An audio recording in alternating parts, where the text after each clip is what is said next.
ओम नमो भगवते वासुदेवाय. तर आपण श्रीमद भागवत महापुराण पाहत आहोत आणि त्यातील हा आपला 10वा स्कंद. 10व्या स्कंदातील अध्याय 56व्या अध्यायामध्ये आपण स्यमंतक मण्याची कथा, जांबवंती आणि सत्यभामा यांच्याशी श्रीकृष्णाचा विवाह पाहणार आहोत. श्री सुख म्हणतात, सत्राजिताने श्रीकृष्णावर खोटाच आळ घेतला होता. त्या अपराधाचे परिमार्जन करण्यासाठी त्याने स्वतः संयमंतक मण्यासह आपली कन्या श्रीकृष्णांना दिली. राजाने विचारले, ब्राह्मण, सत्राजिताने श्रीकृष्णांचा कोणता अपराध केला होता? त्याला संयमंतक मणी कोठून मिळाला होता आणि त्याने आपली कन्या त्यांना का दिली? श्री सुख म्हणाले, भक्त असलेल्या सत्राजिताचा सूर्य हा परममित्र होता. त्याच्या भक्तीने प्रसन्न होऊन सूर्याने त्याला संयमंतक मणी दिला होता. तो मणी गळ्यात घातला असता सत्राजित सूर्यासारखा चमकू लागला. परीक्षिता, सत्राजित द्वारकेत आला तेव्हा मण्याच्या अत्यंत तेजामुळे लोक त्याला ओळखू शकले नाहीत. त्याला लांबूनच पाहून त्याच्या तेजाने लोकांचे डोळे दिपून गेले. लोकांना तो सूर्यच वाटला. द्यूत खेळत असलेल्या भगवंतांना त्यांनी जाऊन ही गोष्ट सांगितली.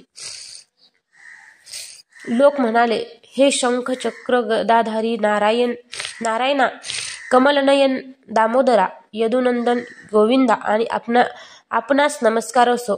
हे जगदीश्वरा, आपल्या चमकणाऱ्या किरणांनी लोकांचे डोळे दिपवित हा प्रखर किरण सूर्य आपल्या दर्शनासाठी येत आहे. प्रभो, सर्वश्रेष्ठ देव त्रैलोक्यामध्ये आपल्याला प्राप्त करण्याचा मार्ग शोधित असतात, परंतु आपण यदुवंशात गुप्तपणे राहिला आहात. हे जाणून आज स्वतः सूर्यनारायण आपल्या दर्शनासाठी येत आहेत.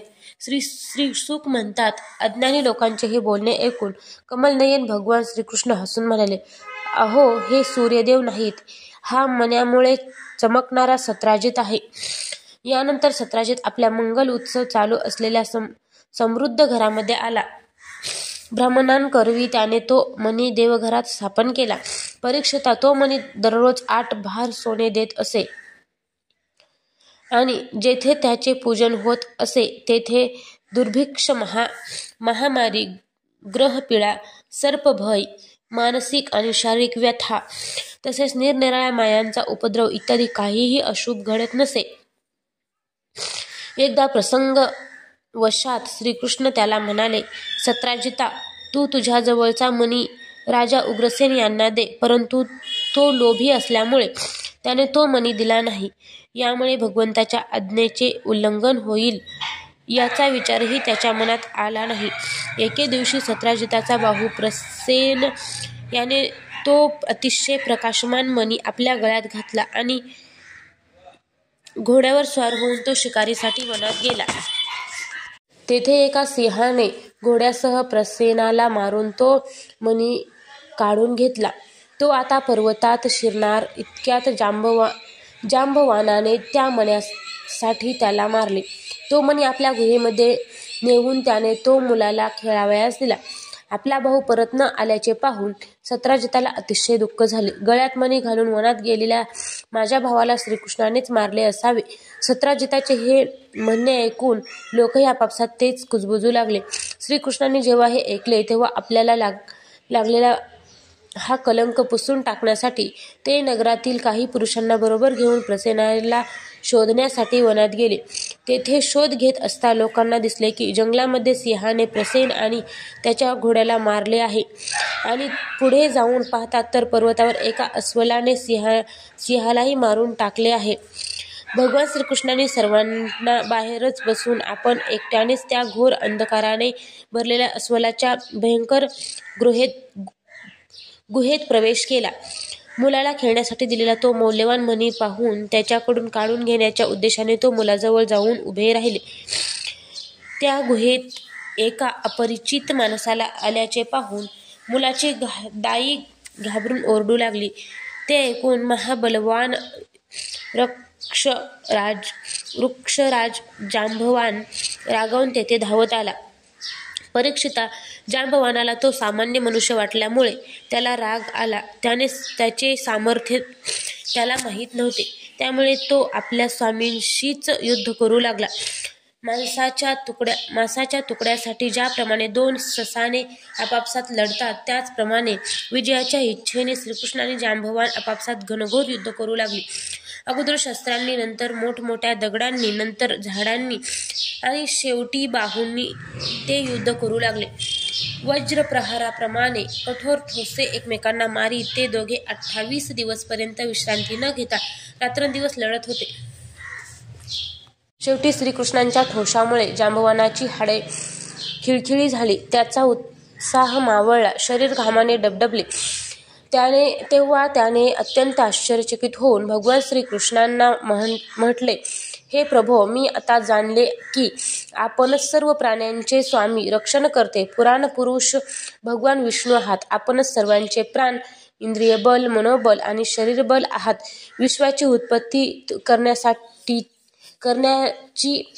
उत्पत्ती करणारे आपणच आहात. उत्पन्न केलेल्या पदार्थांमध्ये सुद्धा सत्ता रूपाने आपणच विराजमान आहात. काळाचे जितके म्हणून अवयव आहेत, त्या सर्वांचे नियमन करणारे काळ आपणच आहात आणि शरीर भेदामुळे वेगवेगळ्या भासणाऱ्या अंतरात्म्यांचे परम आत्मा सुद्धा आपणच आहात. हे प्रभो, जेव्हा आपण जराशे रागावून क्रुद्ध नजरेने समुद्राकडे पाहिले होते, त्यावेळी समुद्रात राहणाऱ्या मोठमोठ्या सुसरी व मासे घाबरले आणि समुद्राने आपल्याला वाट करून दिली. तेव्हा आपण त्याच्यावर आपल्या कीर्तीचाच पूल बांधला, लंका जाळली आणि राक्षसांची मस्तके आपल्या बाणांनी छिन्न विछिन्न करून जमिनीवर पाडली. तेच माझे श्रीराम आपण असून आज श्रीकृष्णांच्या रूपाने येथे आला आहात. परीक्षिता, जेव्हा वृक्षराज जांबवानाने भगवंतांना ओळखले, तेव्हा कमलनयन भगवान श्रीकृष्णांनी आपला कल्याणकारी हात त्याच्या शरीरावरून फिरवला आणि नंतर परमकृपेने प्रेमपूर्ण गंभीर वाणीने आपल्या त्या भक्त जांबवानाला म्हटले, यक्षराज, आम्ही मण्यासाठी तुझ्या या गुहेत आलो आहोत. या मण्यामुळे माझ्यावर आलेला खोटा आळ मी पुसून टाकू इच्छितो. भगवंतांनी असे म्हटल्यावर जांबवानाने मोठ्या आनंदाने त्यांचा सन्मान करण्यासाठी आपली कन्या जांबवती मण्यासह त्यांना अर्पण केली. गुहेत गेलेले श्रीकृष्ण 12 दिवस झाले तरी गुहेच्या बाहेर आले नाहीत. असे पाहून बाहेर थांबलेले लोक अत्यंत दुःखी होऊन द्वारकेला परत आले. तेथे जेव्हा माता देवकी, रुक्मिणी, वासुदेव तसेच इतर संबंधित आणि कुटुंबियांना श्रीकृष्ण गुहेच्या बाहेर आले नाहीत हे समजले, तेव्हा त्यांना अतिशय दुःख झाले. सर्व द्वारकावासी दुःखी होऊन सत्राजिताला शिव्याशाप देऊ लागले आणि श्रीकृष्ण परत यावेत म्हणून महामाया दुर्गा देवीला शरण जाऊन तिची उपासना करू लागले. त्यांच्या उपासनेने दुर्गादेवी प्रसन्न झाली आणि तिच्या आशीर्वादाने त्याच वेळी तेथे नववधू जांबवतीसह कार्यसिद्धी केलेले श्रीकृष्ण सर्वांना आनंदित करीत प्रकट झाले. भगवान श्रीकृष्ण पत्नीसह गळ्यात मणी धारण करून आलेले पाहून सर्व द्वारकावासी परमानंदात मग्न झाले, कारण ते जणू मेलेलेच जिवंत होऊन परत आल्यासारखे त्यांना वाटले. त्यानंतर भगवंतांनी सत्राजिताला राजसभेमध्ये महाराज उग्रसेनाकडे बोलवले आणि मणी कसा परत मिळाला त्याची सर्व हकीकत सांगून त्यांनी तो मणी सत्राजिताकडे सोपविला. सत्राजित अत्यंत खजील झाला. मणी त्याने परत घेतला, परंतु त्याची मान खाली झाली. आपण केलेल्या अपराधाबद्दल त्याला अत्यंत पश्चाताप होत होता. कसा तरी तो आपल्या घरी जाऊन पोहोचला. त्याच्या मनात नेहमी स्वतःचा अपराधच येऊ लागला. बलवानांबरोबर वैर केल्यामुळे तो अत्यंत भयभीत झाला होता.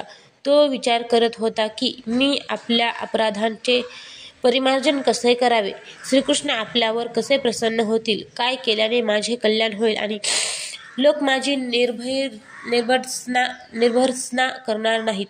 मी खरोखरच अदूरदर्शी क्षुद्र आहे. धनाच्या लोभाने मी मूर्खपणा करून बसलो. आता मी स्त्रियांमध्ये रत्नासमान असणारी माझी कन्या सत्यभामा आणि हा स्वयंमत कमनी हे दोन्हीही श्रीकृष्णांना देईल. हा उपाय अत्यंत चांगला आहे. यामुळे माझ्या अपराधाचे परिमार्जन होऊ शकेल. याशिवाय दुसरा उपाय नाही.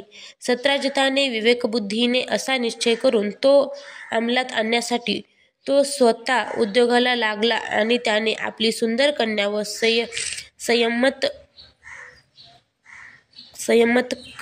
मणी श्रीकृष्णांना अर्पण केले. सत्यभामा शील, सौंदर्य, औदार्य इत्यादी गुणांनी युक्त होती. बऱ्याच जणांनी तिला मागणीही घातली होती, परंतु आता श्रीकृष्णांनी विधीपूर्वक तिचे पाणी ग्रहण केले. परीक्षिता, भगवान श्रीकृष्ण सत्राजिताला म्हणाले, आम्ही स्वयंतक मणी घेणार नाही. तू सूर्याचा भक्त आहेस, म्हणून तो तुझ्या जवळच राहू दे. आम्ही फक्त त्याच्यापासून मिळणाऱ्या फळाचा म्हणजे सोन्याचा स्वीकार करू. अध्याय 56 समाप्त.